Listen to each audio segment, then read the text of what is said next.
വീട്ടിൽ നിന്നൊരു പൊതിച്ചോറുണ്ടാവും. കാലത്ത് അമ്മ പൊതിഞ്ഞ് തന്നു വിടുന്നതാണ്.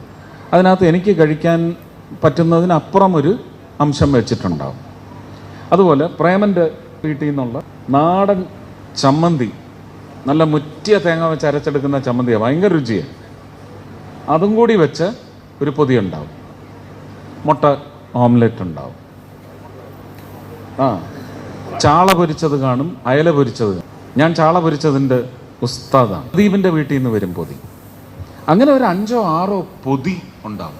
ഇതങ്ങോട്ട് വായിൽ വെള്ളം ഊറുന്നതുകൊണ്ട് സംസാരിക്കാൻ പറ്റുന്നില്ല. ഇതങ്ങോട്ട് തുറന്നു വെച്ചൊരു മണം വരും. എല്ലാം കൂടെ എടുത്ത് ഒരുമിച്ച് വെച്ചിട്ട് കുഴയ്ക്കും. എൻ്റെ വീട്ടിലെ ചോറ് ഏതാണെന്ന് ഞാൻ ഒരു ദിവസവും അറിഞ്ഞിട്ടില്ല. എല്ലാ അമ്മമാരുടെയും കൂടെ സ്നേഹം ഒന്നാക്കി ഒരിലയെന്ന് വാരി തിന്ന് കഴിഞ്ഞവ